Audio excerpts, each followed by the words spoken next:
Olá pessoal, eu sou o professor Fabrício Valverde e hoje vamos para a resolução de mais uma questão de Química. A questão de hoje é da FUVEST 2022, segunda fase, sobre propriedades físicas de álcoois e éteres. Vindo aqui para a questão, nós temos o seguinte. Então, questão de segunda fase, item A, B e C, item A sobre solubilidade, item B sobre isomeria e o item C sobre diferenças em ponto de ebulição. Ele começa aqui. Considere as substâncias cujas estruturas são representadas a seguir. Então, a questão vai girar em cima aí dessas moléculas, entre essas três moléculas aqui, ok? Ele não vai perguntar nada aqui sobre o éter metilterquibutílico, mas ele vai perguntar sobre o éter dietílico, sobre o etanol e sobre o 1-butanol, que a nomenclatura atualizada seria butanol.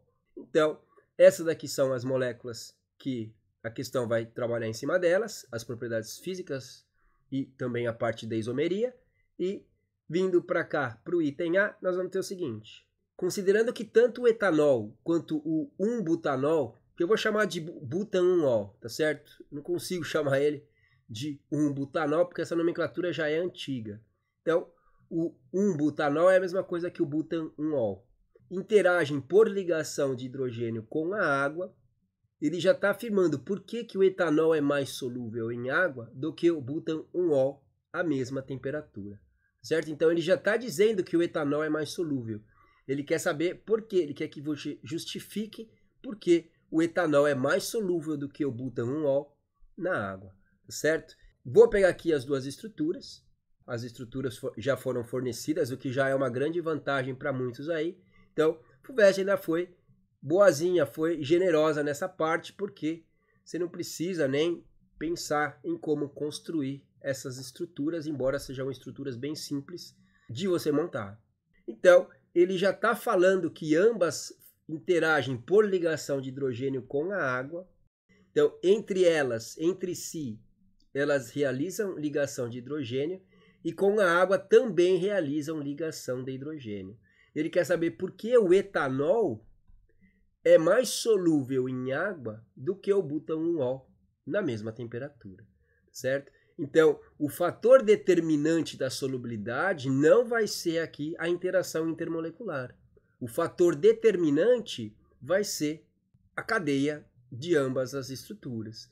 Então, para que você tenha a ligação de hidrogênio, você precisa ter o flúor, o oxigênio ou o nitrogênio ligado direto a um átomo de hidrogênio, que é o que acontece nessas duas estruturas, por isso que elas são partes da função álcool.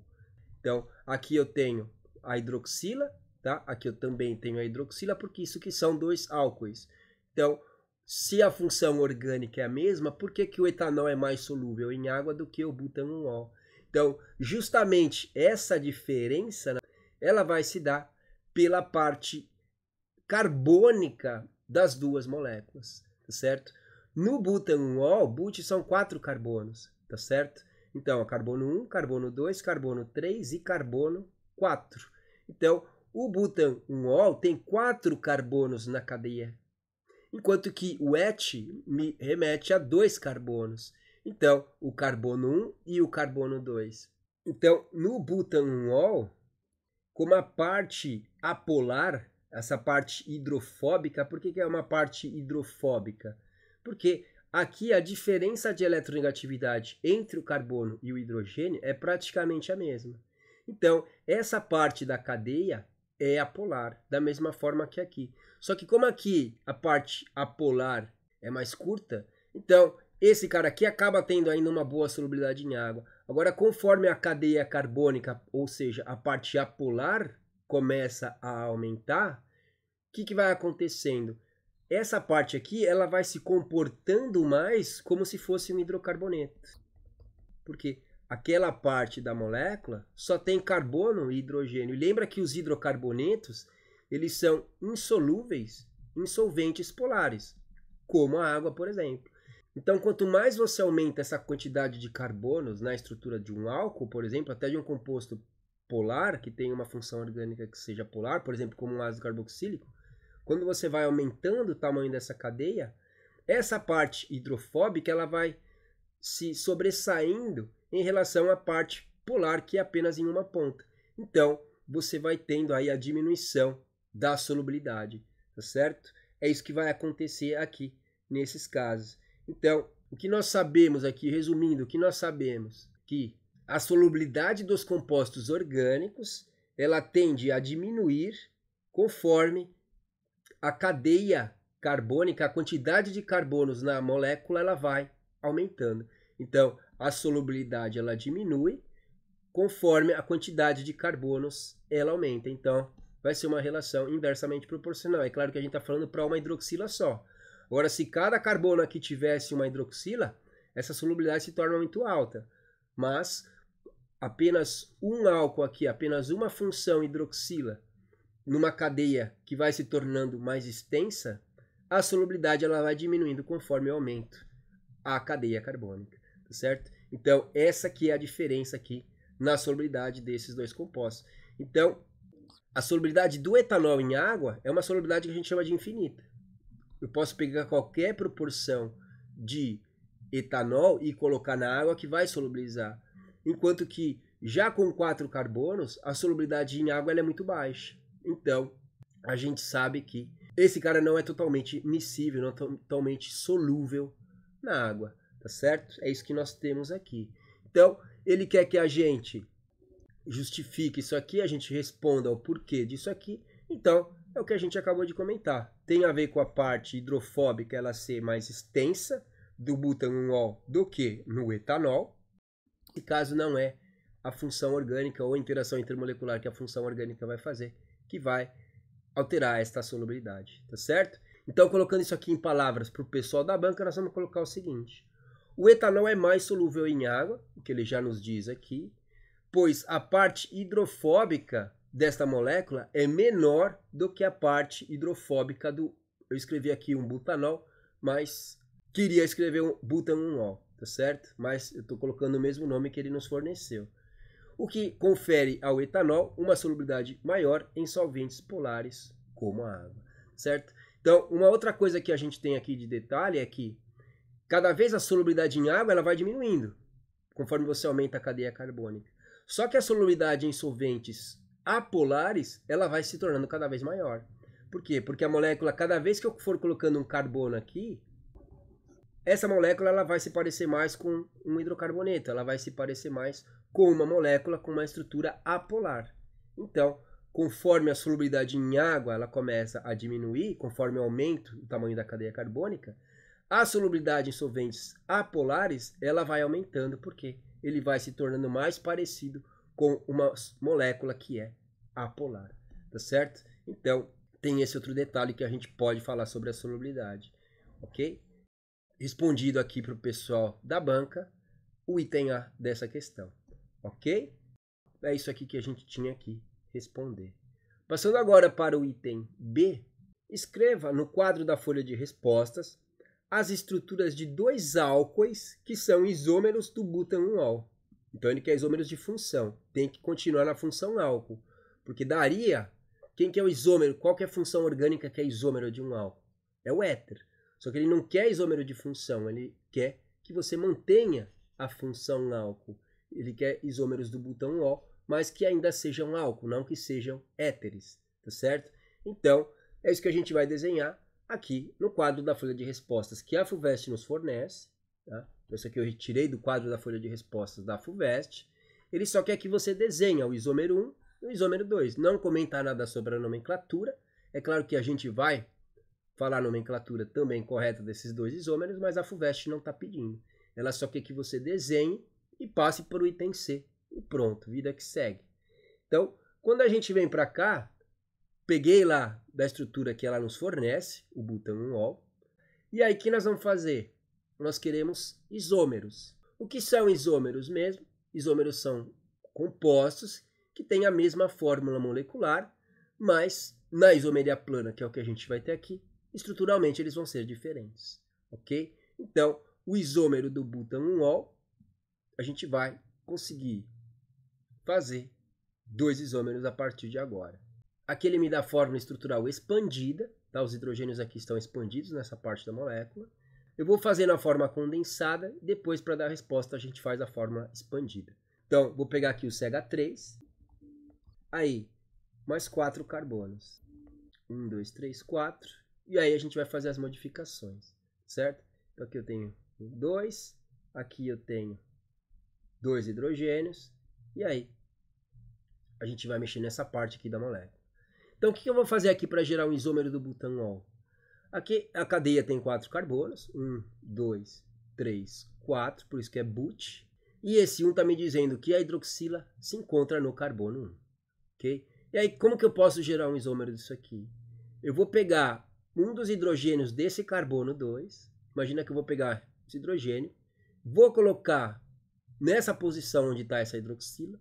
E vou pegar essa hidroxila e vou colocar na posição onde está esse hidrogênio. Ok? É isso que a gente vai fazer. A gente só vai, perceba que a gente não mexeu em mais nada. E o que a gente mudou de posição é a mesma coisa. Eu só estou pegando essa hidroxila e mudando de posição. Estou pegando esse hidrogênio e mudando de posição. Então, o que eu tenho aqui é o hidrogênio vindo para esse carbono 1. Ó, do hidrogênio vindo para o carbono 1. Então, agora eu tenho 3 hidrogênios no carbono 1.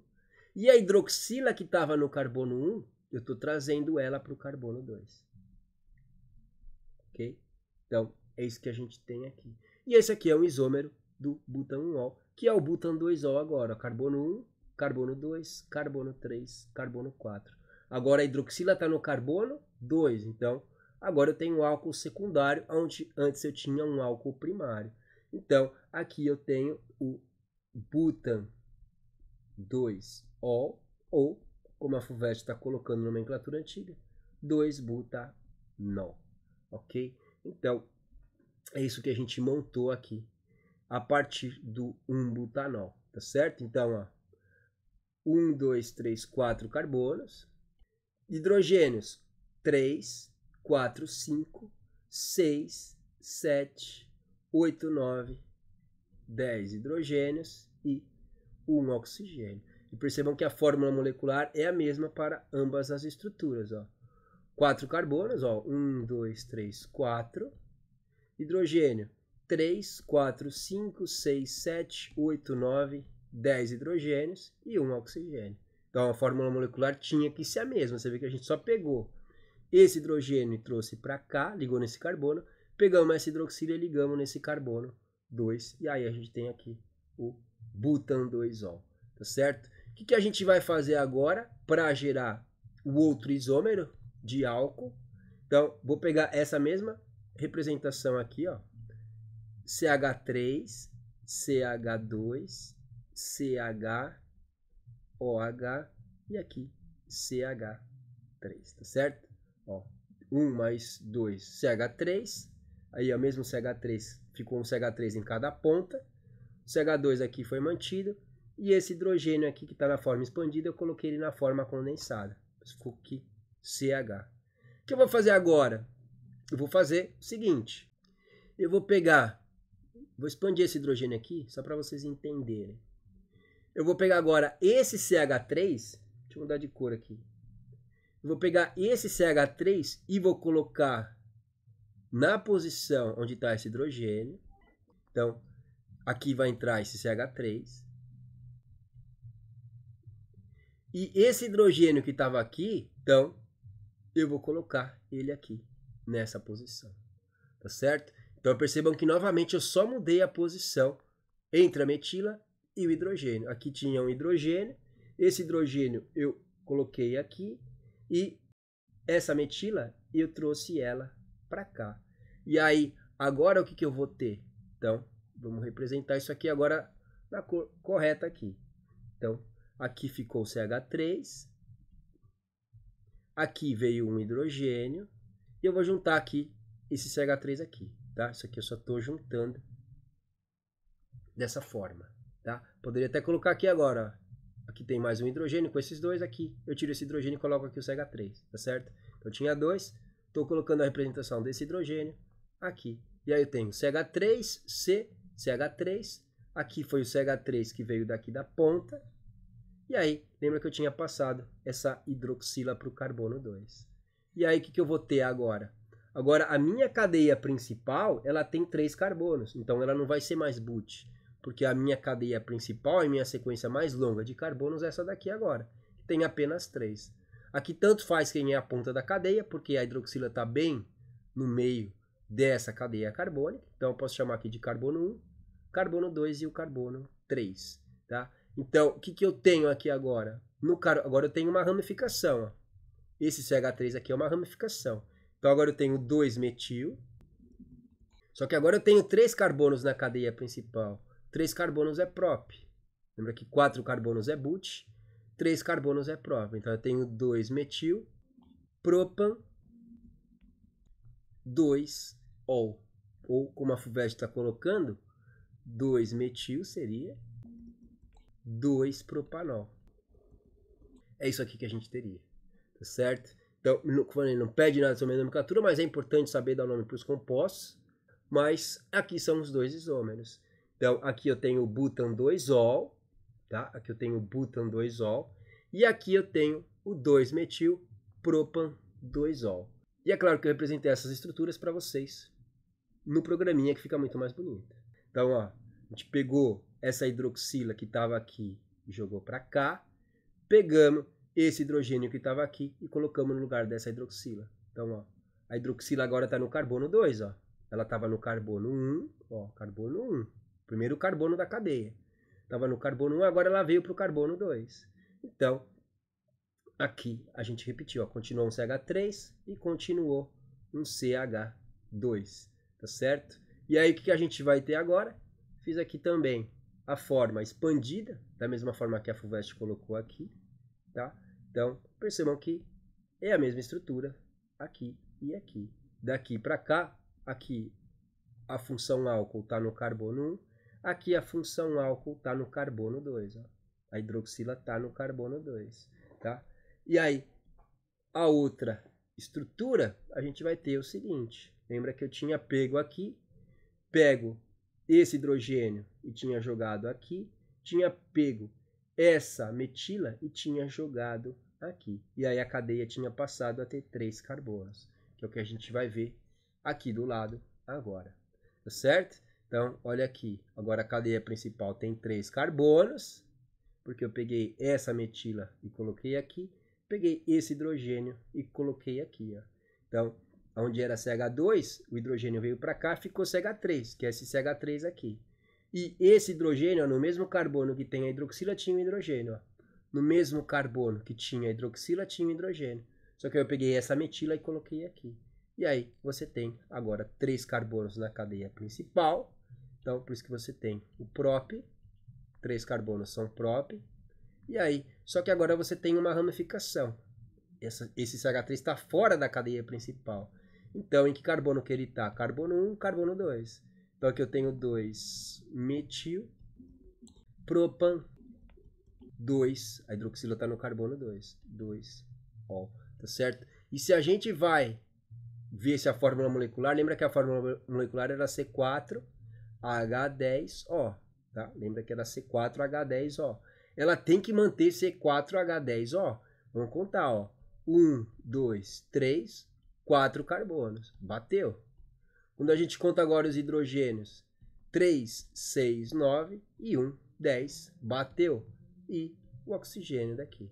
Então, a gente fez mais um isômero do butanol. Então, essa estrutura que a gente vai colocar.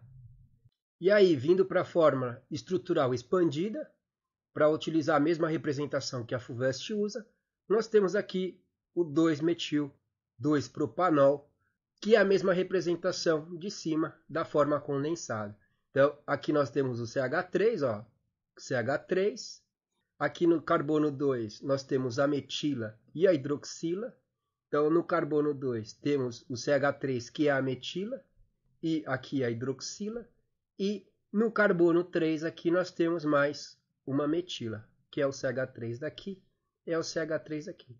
Então, terminamos colocando a representação da forma estrutural expandida da mesma forma que a FUVEST nos fornece. Ok? Dá para montar mais isômeros daqui? Dá para montar mais isômeros de álcool. Ok? Eu poderia pegar essa hidroxila e colocar em qualquer um desses carbonos da ponta eu teria o 2-metil-1-propanol. Então, dá para montar mais um isômero aqui. Eu poderia trocar um hidrogênio para cá e levar essa hidroxila para o lugar desse hidrogênio. Eu poderia fazer isso em qualquer um desses CH3 aqui. Eu teria a mesma estrutura, ok? Então, dava para fazer mais uma estrutura. Mas como ele pede duas, então, nós temos aqui essas duas representações, ok? Quando a gente analisa a parte de isomeria plana, o que nós temos? Entre essas duas estruturas, eles são isômeros de posição, porque o que está mudando é a posição da hidroxila. Aqui a hidroxila está no carbono 1, aqui a hidroxila está no carbono 2. Aqui seria o carbono 1, aqui é o carbono 2. Então, aqui teria uma isomeria de posição, está mudando a posição da função orgânica, que é a hidroxila, ou do grupo funcional hidroxila, se eu quiser chamar dessa forma. Agora, dessa estrutura para essa estrutura, o que está mudando? Está mudando o tipo de cadeia. A função orgânica também é a mesma, mas aqui eu tenho uma cadeia normal e aqui eu tenho uma cadeia ramificada. Então, enquanto daqui para cá eu tenho uma isomeria plana de posição, aqui eu tenho uma isomeria plana do tipo cadeia, porque o que está mudando é a forma da cadeia. Eu tenho a cadeia normal e aqui eu tenho uma cadeia ramificada, certo? Então, a gente poderia ter esse tipo de comentário. A outra coisa que eu também posso comentar é se eu pegasse essa hidroxila e colocasse nesse carbono, tirasse um hidrogênio daqui e colocasse esse hidrogênio para cá, e aí eu não tenho mais essa hidroxila porque ela passou para cá, eu também teria o 2-butanol, porque aí se eu coloquei essa hidroxila para cá, a ponta da cadeia tem que ser esse dado aqui, porque essa ponta é a que está mais próxima do grupo funcional aqui, hidroxila, certo? Então, se eu fizesse isso, eu teria a mesma molécula aqui ou aqui.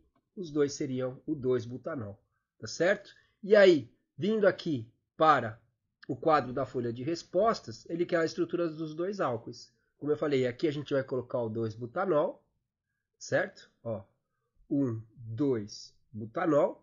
E aqui nós vamos colocar o 2-metil-2-propanol, certo? Então, ó, carbono 1, carbono 2, carbono 3. No carbono 2 tem a metila e tem a hidroxila. Então, 2-metil-2-propanol, certo? Então, é isso aqui que a gente tinha que representar aqui na folha de respostas, tá certo? E agora, indo para o último item, o item C, nós vamos ter o seguinte. Vamos voltar aqui para a caneta azul marinho. O 1-butanol e o éter dietílico são compostos que possuem a mesma fórmula química, C4H10O, que é o que a gente tinha visto no exemplo B. Ó. Por isso que eu falei, álcool eu não conseguiria fazer mais, mas eu consigo fazer éteres isômeros de um álcool. Mas como ele queria álcool, era só aquelas duas formas que eu conseguia montar de isômeros. Então, está falando que eles possuem a mesma fórmula química. Você vê que ele não está falando aqui que eles são isômeros. Ele está falando que eles possuem a mesma fórmula química. Ele não te dá dicas para o item B nesse item C. Porém, os pontos de ebulição são diferentes. Então, o ponto de ebulição do álcool é diferente do ponto de ebulição do éter. Tá certo? Ele está te falando isso. Os pontos de ebulição são diferentes. Sendo que um deles entra em ebulição a 34,6 graus Celsius e o outro composto a 117 graus Celsius a pressão de uma atmosfera, ou seja, ao nível do mar, esses caras entram em ebulição nessas temperaturas. O que ele vai querer da gente? Que a gente preencha no quadro da folha de respostas, relacionando o nome da substância com o respectivo ponto de ebulição. E depois que a gente justifique essa resposta. Então, esse aqui ele também quer uma justificativa, como da mesma forma que foi no item A. E aí, vamos lá. Então, aqui é o que ele me dá na folha de resposta, que a FUVEST me dá. Então, ele me dá as duas temperaturas de ebulição. Só que ele quer saber de quem que é esse valor.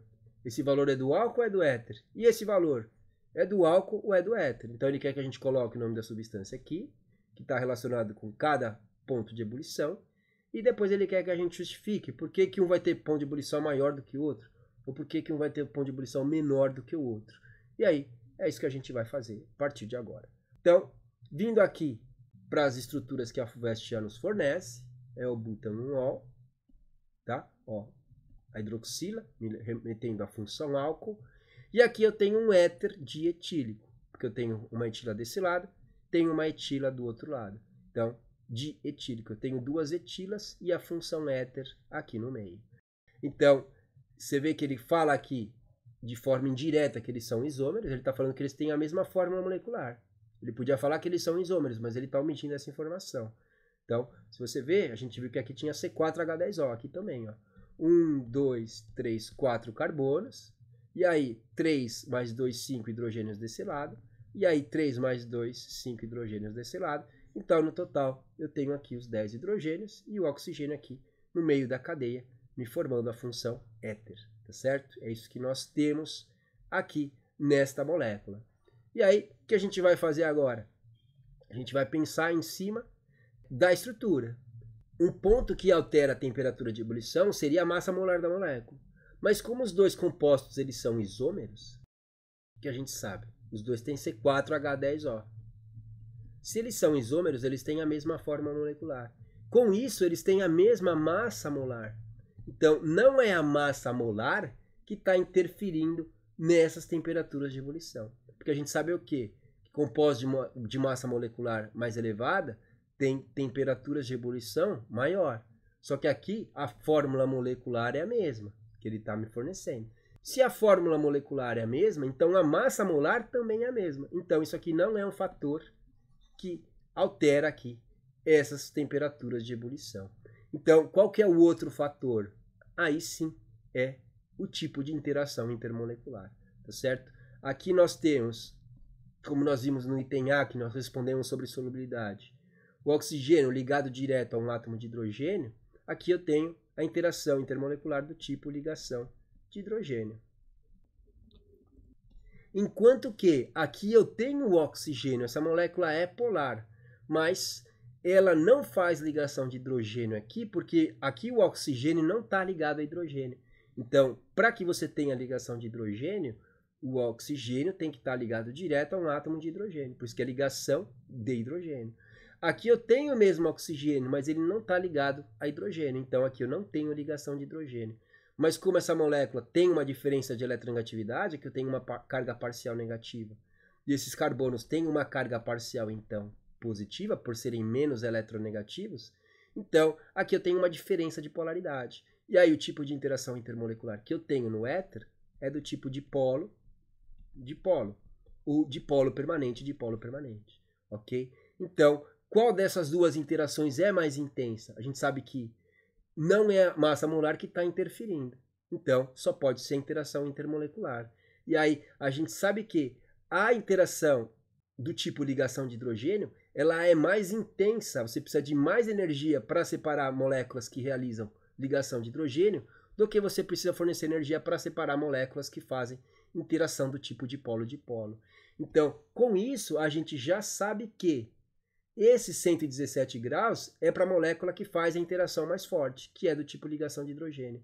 Então, esse 117 graus Celsius pertence à molécula do butanol. E como essa interação ela é mais fraca, a interação de polo-dipolo é mais fraca do que a ligação de hidrogênio, então esse 34,6 ele é o ponto de ebulição do éter dietílico, tá certo? Quando eu fiz o mestrado, o éter, você vê que a temperatura de ebulição dele é muito baixa. Então, num dia quente, se você deixa o éter aberto, ele evapora, ele vai evaporando, e aí você está perdendo solvente por evaporação, o que acaba sendo um prejuízo. Então, a gente guardava o éter na geladeira, tá? A gente guardava o éter dentro da geladeira para evitar essa perda. Quando a gente abria o frasco, a gente pegava a quantidade que precisava e logo em seguida a gente já fechava o frasco e voltava para a geladeira, justamente para não ter essa perda de solvente por evaporação. É uma perda de material que nós teríamos sem estar utilizando ele. Então, você vê que a temperatura de ebulição, se a gente pegar num dia quente, esse cara vai estar totalmente na forma de vapor a pressão de uma atmosfera. Então, a gente guardava, tomava cuidado de guardar o éter na geladeira. Então, está resolvido aqui. É isso que a gente precisava responder aqui para o pessoal da FUVEST. Ok? Então, vamos lá. Colocando aqui ó, o éter dietílico, porque ele faz interação dipolo-dipolo, ou dipolo permanente-dipolo permanente, que é uma interação mais fraca do que a ligação de hidrogênio que o álcool vai fazer. Então, todos os álcoois eles vão fazer ligação de hidrogênio. Por quê? Porque para que eu tenha uma função álcool, eu tenho que ter a hidroxila. E a hidroxila, sempre você vai ter o oxigênio ligado diretamente a um átomo de hidrogênio. Então, essa interação é mais forte do que a interação dipolo-dipolo, que é a que o éter faz. Então, você tem cadeia carbônica no éter, oxigênio, cadeia carbônica. Então, o oxigênio está entre cadeias carbônicas, então ele não tem hidrogênio ligado nele para fazer aqui ligação de hidrogênio. Então, essa interação é mais fraca, então temperatura de ebulição é a menor. A hidroxila faz a interação de hidrogênio, que é a interação mais forte, e aí essa temperatura maior é refletida pela presença da ligação de hidrogênio. Ok? Então, agora precisamos justificar para o pessoal da banca da FUVEST. Preenchemos no quadro da folha de respostas, fizemos aqui o que ele pediu, e agora a gente tem que justificar para eles. E a resposta da justificativa vai ser justamente isso que a gente acabou de comentar. Os dois compostos são isômeros, os dois compostos têm a fórmula molecular C4H10O. Com isso, suas massas molares são iguais, ou seja, não são as massas molares que influenciam nesta variação da temperatura de ebulição. Então, analisando aí as funções orgânicas dessas moléculas, temos o 1-butanol, que pertence à função álcool, e o éter dietílico, que pertence à função éter. Os álcoois, como possuem átomo de oxigênio ligado a átomo de hidrogênio, fazem ligação de hidrogênio, que é uma interação intermolecular de maior intensidade, o que faz com que o 1-butanol tenha maior temperatura de ebulição frente ao éter dietílico, que realiza a interação do tipo dipolo-dipolo, que é de menor intensidade frente à ligação de hidrogênio, fazendo com que a temperatura de ebulição do éter seja menor, como exposto na tabela acima. Tá certo? Uma resposta completa para o pessoal da FUVEST, ok? Então, preenchemos aqui o quadro da folha de respostas e justificamos com tudo que nós discutimos anteriormente, tá certo? O que vai fazer essa diferença vai ser justamente o tipo de interação intermolecular. O tipo de interação intermolecular mais intensa é a ligação de hidrogênio frente a dipolo-dipolo que o éter vai realizar. Com isso, a gente precisa fornecer o quê? A gente precisa fornecer mais calor para separar as moléculas do butanol do que a gente precisa fornecer calor para separar as moléculas do éter dietílico. Por isso que eu preciso fornecer mais energia para romper as ligações de hidrogênio, que são mais intensas, do que eu preciso fornecer energia para separar as moléculas do éter dietílico. Tá certo? Então, era isso aqui que a gente tinha que responder. Então, uma questãozinha tranquila também da segunda fase da FUVEST 2022. Uma questão que você deve ter estudado bastante para você fazer a prova da FUVEST e querer passar. Com certeza você estudou e fez várias questões sobre interações intermoleculares, que é mais um conteúdo que você aprende no primeiro ano do ensino médio.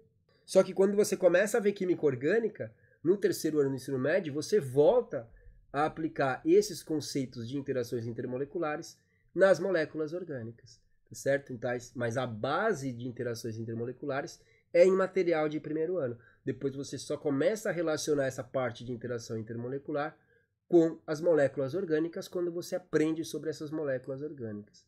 E é claro que a gente sabe que a realidade aqui no nosso país é essa, tá? Muita gente nem chegou a ver, que estudou, principalmente em escola pública, talvez nem tenha chegado a ver esse tipo de assunto, de interações intermoleculares, muito menos de propriedades físicas de compostos orgânicos. Mas, por isso que na internet aí você tem uma vastidão de aulas teóricas sobre o assunto e também resolução de questões sobre esse assunto para você tentar recuperar aí o que não foi passado durante aí o ensino médio. Então, me deixem aqui nos comentários o que vocês acharam dessa questão, se acharam ela fácil, se acharam difícil, se conseguiriam fazer todos os itens ou teria dificuldade em fazer alguns deles ou todos esses itens. E eu vou deixar aqui em cima mais uma playlist e um vídeo para vocês continuarem estudando química. E essa era a questão que nós íamos resolver hoje. Espero que vocês tenham aprendido alguma coisa. Até mais e fui!